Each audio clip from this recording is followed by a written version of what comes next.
ಇನ್ನು power sharing fight DKShi ಮುಂದೆ ಈಗ ಹಲವು ಆಯ್ಕೆಗಳು ಇದ್ದಂತೆ ಕಾಣಿಸ್ತಾ ಇದ್ದಾವೆ. ನಂಬರ್ 1, ಶಾಸಕರನ್ನ ಒಗ್ಗೂಡಿಸಿ ಬೆಂಬಲವನ್ನ ಹೆಚ್ಚಿಸಿಕೊಳ್ಳೋದು ಈಗ ಡಿಕೆಶಿ ಮುಂದಿರುವಂತಹ ಆಯ್ಕೆಗಳು. ಇನ್ನು ನಂಬರ್ 2, ಸಿದ್ದರಾಮಯ್ಯ ಆಪ್ತೇಷ್ಟರನ್ನ ವಿಶ್ವಾಸಕ್ಕೆ ತೆಗೆದುಕೊಳ್ಳುವಂಥದ್ದು. ಇನ್ನು ನಂಬರ್ 3, ರಾಹುಲ್ ಸೋನಿಯಾ ಗಾಂಧಿ ಭೇಟಿಗೆ ಮರಳಿ ಯತ್ನ ಮಾಡುವಂಥದ್ದು. ಇನ್ನು ನಂಬರ್ 4, ಹೈಕಮಾಂಡ್ ಮೇಲೆ ನಿರಂತರವಾಗಿ ಒತ್ತಡ ಹೇರೋದು. ಆ ಕೆಲಸ ಈಗಲೂ ಕೂಡ ನಡೀತಾನೆ ಇದೆ. ಇನ್ನು ನಂಬರ್ 5, ಸಂಪುಟ ಪುನರ್ರಚನೆಗೆ ಅವಕಾಶ ನೀಡದೇ ಇರೋದು. ಇನ್ನು ನಂಬರ್ 6, ಈ ಮೂಲಕ ಸಿದ್ದರಾಮಯ್ಯವರ ಪ್ರಭಾವವನ್ನು ತಗ್ಗಿಸಲಿಕ್ಕೆ ಶತ ಪ್ರಯತ್ನಗಳು ನಡೀತಾ ಇದ್ದಾವೆ ಡಿಕೆ ಆ್ಯಂಡ್ ಟೀಮ್ನಿಂದ.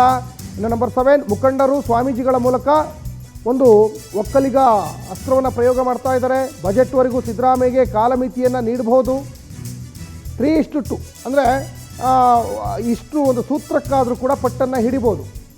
ಸಿದ್ದು ಜೊತೆ ಅನ್ಯೋನ್ಯವಾಗಿದ್ದು ಮನವೊಲಿಕೆಯನ್ನು ಮಾಡುವಂಥದ್ದು ಕೂಡ ಡಿ ಕೆ ಮುಂದೆ ಇರುವಂತಹ ಆಯ್ಕೆ. ಇನ್ನು ನಂಬರ್ 11, ಭವಿಷ್ಯದ ದೃಷ್ಟಿಯಿಂದ ಹೈಕಮಾಂಡ್ ಹೇಳಿದಂತೆ ಕೇಳೋದು. KPCC ಅಧ್ಯಕ್ಷ ಸ್ಥಾನವನ್ನು ತೊರೆದು ಪಕ್ಷದಿಂದ ದೂರ ಉಳಿಯೋದು. ಹೀಗೆ ಅನೇಕ ಆಯ್ಕೆಗಳನ್ನು ಇಟ್ಕೊಂಡಿದ್ದಾರೆ. ಬೆಂಬಲಿಗರು ಅಭಿಮಾನಿಗಳ ಅಭಿಪ್ರಾಯದಂತೆ ನಡ್ಕೊಳ್ಳುವಂತಹ ಆಯ್ಕೆಯೂ ಕೂಡ ಡಿ ಕೆ ಮುಂದೆ ಇದೆ. ಇನ್ನು ಸ್ವಾಭಿಮಾನಕ್ಕೆ ಧಕ್ಕೆಯಾದಾಗ ಬೇರೆ ಪಕ್ಷದತ್ತ ಮುಖ ಮಾಡಬಹುದು. ಪವರ್ ಶೇರಿಂಗ್ ಫೈಟ್ ಡಿಕೆಶಿ ಮುಂದೆ ಇರುವಂತಹ ಹಲವು ಆಯ್ಕೆಗಳು. ಮತ್ತು ಇವರು ಬೇರೆ ಯಾವುದೋ ಪಕ್ಷದಿಂದ ಬಂದವರಲ್ಲ. DK ಶಿವಕುಮಾರ್ SM ಕೃಷ್ಣ ಅವರ ಒಂದು ಶಿಷ್ಯನಾಗಿ ಒಂದು ಕಡೆ ಅವರು ಮೂಲ ಕಾಂಗ್ರೆಸ್ಸಿಗರೇ. ಹಂಗೆ ನೋಡೋಕೆ ಹೋದರೆ ಸಿದ್ದರಾಮಯ್ಯನವರು JDSನಿಂದ ಬಂದವರು. ಈ ಬಗ್ಗೆ ಹೆಚ್ಚಿನ ಡೀಟೇಲ್ಸನ್ನು ಮತ್ತಷ್ಟು ಕೊಡ್ತಾ ಹೋಗ್ತಾರೆ ಆನಂದ ನಂದಗುಡಿ. ಒಂದು ಕಡೆ CM ಆಗಲೇಬೇಕು ಅಂತ DK ಶಿವಕುಮಾರ್ ಶತ ಪ್ರಯತ್ನಗಳು ಮಾಡ್ತಾ ಇದ್ದಾರೆ. ಟೆಂಪಲ್ ರನ್ ಮಾಡೋದು, ನಾಗಸಾಧುಗಳನ್ನು ಮನೆಗೆ ಕರೆಸಿ ಅವರಿಂದ ಆಶೀರ್ವಾದ ಪಡ್ಕೊಳ್ಳೋದು, ಜೊತೆಗೆ ಶಾಸಕರ ಅಭಿಪ್ರಾಯ, ಸಹಿ ಸಂಗ್ರಹ, ಹೀಗೆ ಅನೇಕ ಅಭಿಪ್ರಾಯಗಳು ಈಗ ವ್ಯಕ್ತವಾಗ್ತಾ ಇದ್ದಾವೆ. ಏನೇನೆಲ್ಲ ಆಯ್ಕೆಗಳಿದ್ದಾವೆ ಅವ್ರ ಮುಂದೆ ಅಂತ. DK ಶಿವಕುಮಾರ್ ಈಗ ಮುಂದೆ CM ಆಗಲಿಕ್ಕೆ. ಸಚಿನ್, ಮೊದಲಿಗೆ ಒಂದು ಗಮನಿಸಬೇಕು, DK ಶಿವಕುಮಾರ್ ಅವರು ಬೆಂಗಳೂರಿನಲ್ಲೇ ಇದ್ದಾರೆ. ಖರ್ಗೆ ಅವರು ಕೂಡ 3-4 ದಿನಗಳಿಂದ ಬೆಂಗಳೂರಿನಲ್ಲೇ ಇದ್ರು. ಆದರೂ ಕೂಡ DK ಶಿವಕುಮಾರ್ ಅವರು ಮಲ್ಲಿಕಾರ್ಜುನ್ ಖರ್ಗೆ ಅವರನ್ನ ಇದುವರೆಗೂ ಕೂಡ ಭೇಟಿ ಮಾಡಿಲ್ಲ. ಆ ಮೂಲಕ ನಾವು ಯಾವುದಕ್ಕೂ ರೆಡಿ ಇದ್ದೀವಿ ಅನ್ನೋ ಒಂದು ಸಂದೇಶವನ್ನ DK ಬ್ರದರ್ಸ್ ಅವರು ರವಾನೆ ಮಾಡಿರ್ತಕ್ಕಂಥದ್ದು.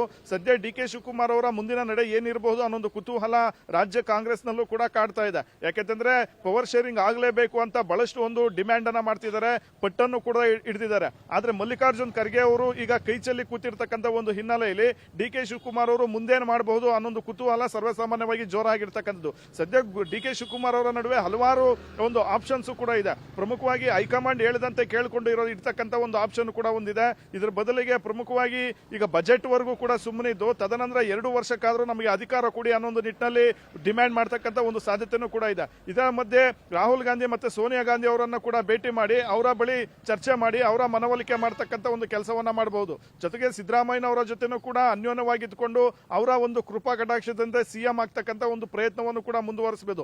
ಇದೇ ಅಲ್ಲದೆ ಪ್ರಮುಖವಾಗಿ ಅವರು ಪಕ್ಷ ಬಿಡ್ತಕ್ಕಂಥ ಒಂದು ಕೆಲಸಕ್ಕೂ ಕೂಡ ಮುಂದಾಗ್ತಕ್ಕಂಥ ಸಾಧ್ಯತೆಗಳು ಮುಂದೆ ಕಂಡು ಬರಬಹುದು. ಯಾಕೆಂತಂದ್ರೆ ಈಗಾಗಲೇ ಅವರ ಬೆಂಬಲಿಗರು ಕೂಡ ಖಡಕ್ ಸಂದೇಶವನ್ನ ರವಾನೆ ಮಾಡ್ತಾ ಇದ್ದಾರೆ. ಏನೇ ಆಗ್ಲಿ ಈ ಒಂದು ಅವಧಿಯಲ್ಲೇ DK ಶಿವಕುಮಾರ್ ಅವರನ್ನ CM ಮಾಡಬೇಕು, ಇಲ್ಲದಿದ್ರೆ ನಮ್ಮ ದಾರಿ ನಮ್ಮದು ಅನ್ನೋ ಒಂದು ಸಂದೇಶಗಳನ್ನು ಕೂಡ ರವಾನೆ ಮಾಡ್ತಾ ಇರ್ತಕ್ಕಂಥದ್ದು. ಹಾಗಾಗಿ ಮುಂದೆ ಹೈಕಮಾಂಡ್ ನಾಯಕರ ತೀರ್ಮಾನ ಏನಿರುತ್ತೆ ಅನ್ನೋ ಒಂದು ಕುತೂಹಲ ಒಂದು ಕಡೆ ಆದ್ರೆ, ಈ ಕಡೆ ಪವರ್ ಶೇರಿಂಗ್ ಇತ್ಯರ್ಥ ಆಗದೇ ಇದ್ರೆ DK ಶಿವಕುಮಾರ್ ಅವರ ಮುಂದಿನ ನಡೆ ಏನಿರುತ್ತೆ ಅನ್ನೊಂದು ಕುತೂಹಲನೂ ಕೂಡ ಸದ್ಯಕ್ಕೆ ಜೋರಾಗ್ತಾ ಇರ್ತಕ್ಕಂಥದ್ದು. ಸದ್ಯ DK ಶಿವಕುಮಾರ್ ಅವರು ಎಲ್ಲಾ ಹಂತದಲ್ಲೂ ಕೂಡ ಶತ ಪ್ರಯತ್ನವನ್ನ ನಡೆಸ್ತಾ ಇದ್ದಾರೆ. ಪಾರ್ಟಿಗೆ ನನ್ನ ಕೊಡುಗೆ ಏನಿದೆ ಅನ್ನೋ ವಿಚಾರವನ್ನು ಕೂಡ ಪದೇ ಸಾಬೀತು ಮಾಡ್ತಾ ಇದ್ದಾರೆ. ಈ ಮಧ್ಯೆ ಹೈಕಮಾಂಡ್ ನಾಯಕರು ಸುಮ್ಮನೆ ಇರ್ತಕ್ಕಂಥದ್ದು DK ಶಿವಕುಮಾರ್ ಅವರಿಗೆ ಸಹಿಸಿಕೊಳ್ಳೋದಕ್ಕೆ ಸಾಧ್ಯವಾಗ್ತಾ ಇಲ್ಲ. ಅದರಲ್ಲೂ ಖರ್ಗೆ ಅವರು ಕೂಡ ಕೈ ಚೆಲ್ಲಿ ಕೂತಿದ್ದಾರೆ. ಮತ್ತೊಂದು ಕಡೆ ರಾಹುಲ್ ಗಾಂಧಿ ಅವರು ಭೇಟಿಗೆ ಅವಕಾಶವನ್ನ ಮಾಡಿಕೊಟ್ಟಿಲ್ಲ.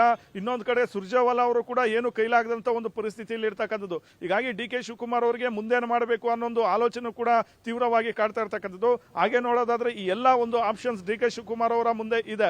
ಪ್ರಮುಖವಾಗಿ ಬಜೆಟ್ ವರೆಗೂ ಕೂಡ ಸುಮ್ಮನಿದ್ದು 3 ವರ್ಷ ಸಿದ್ದರಾಮಯ್ಯನವರದ್ದು ಮುಗಿಯುತ್ತೆ. ತದನಂತರ 2 ವರ್ಷಕ್ಕಾದ್ರೂ ತಮಗೆ ಸಚಿವ ಸ್ಥಾನ ಮುಖ್ಯಮಂತ್ರಿ ಮಾಡಿ ಅನ್ನೋ ಒಂದು ಡಿಮ್ಯಾಂಡ್ ಅನ್ನ ಇಡಬಹುದು. ಇಲ್ಲವೇ ಸಚಿವ ಸಂಪುಟ ಪುನರ್ರಚನೆಗೆ ಅಡ್ಡಿ ಮಾಡಿಕೊಂಡೆ ಸಿದ್ದರಾಮಯ್ಯನವರ ಪ್ರಭಾವವನ್ನ ನಿರಂತರವಾಗಿ ಕುಗ್ಗಿಸ್ತಕ್ಕಂಥ ಒಂದು ಪ್ರಯತ್ನವನ್ನ ಮಾಡಬಹುದು. ಅದೇ ಅಲ್ಲದೆ ತಮ್ಮ ಶಾಸಕರ ಒಂದು ಬಲವನ್ನು ಹೆಚ್ಚಿಸಿಕೊಳ್ಬಹುದು. ಈಗಾಗಲೇ ಹಲವಾರು ಶಾಸಕರು ದೆಹಲಿಗೆ ಹೋಗಿ ಬೀಡು ಬಿಟ್ಟಿದ್ದಾರೆ. ಇನ್ನು ಸಿದ್ದರಾಮಯ್ಯ ಆಪ್ತರನ್ನು ಕೂಡ ಸೆಳೀತಕ್ಕಂಥ ಒಂದು ಪ್ರಯತ್ನವನ್ನ ಮಾಡಿ ಎಲ್ಲಾ ಶಾಸಕರು ಪ್ರಮುಖ ಸಚಿವರನ್ನ ಒಟ್ಟುಗೂಡಿಸಿಕೊಂಡು ತಮ್ಮ ಬಲವನ್ನು ಕೂಡ ಹೆಚ್ಚಿಸಿಕೊಳ್ಳಬಹುದು. ತದನಂತರ ಹೈಕಮಾಂಡ್ ಮೇಲೆ ನಿರಂತರವಾದಂತಹ ಒಂದು ಒತ್ತಡವನ್ನು ಹಾಕ್ತಕ್ಕಂಥ ಒಂದು ನಡೆಯನ್ನು ಕೂಡ ಡಿ ಕೆ ಶಿವಕುಮಾರ್ ಅವರು ಅನುಸರಿಸತಕ್ಕಂಥ ಸಾಧ್ಯತೆ ಇದೆ. ಹಾಗಾಗಿ ಸದ್ಯ ಈ ನವೆಂಬರ್ 30ರ ಒಳಗಡೆ ಒಂದು ಕ್ಲಿಯರ್ ಪಿಕ್ಚರ್ ಸಿಗುತ್ತೆ ಅನ್ನೋ ಒಂದು ಇಂಟೆನ್ಷನ್ ಅಲ್ಲಿ ಡಿ ಕೆ ಶಿವಕುಮಾರ್ ಅವರು ಇದ್ದಾರೆ. ಹಾಗಾಗಿ ಡಿ ಕೆ ಶಿವಕುಮಾರ್ ಅವರು ಸ್ವಲ್ಪ ಕಾದು ನೋಡುವ ತಂತ್ರಕ್ಕೆ ಹೋಗಿದ್ದಾರೆ ಅನ್ನೋ ಒಂದು ಮಾಹಿತಿಗಳು ಕೂಡ ಸಿಗ್ತಾ ಇರತಕ್ಕಂಥದ್ದು. ಸಚಿನ್, ಧನ್ಯವಾದ ಆನಂದ ತಮ್ಮೆಲ್ಲ ಡೀಟೇಲ್ಸ್ಗಾಗಿ.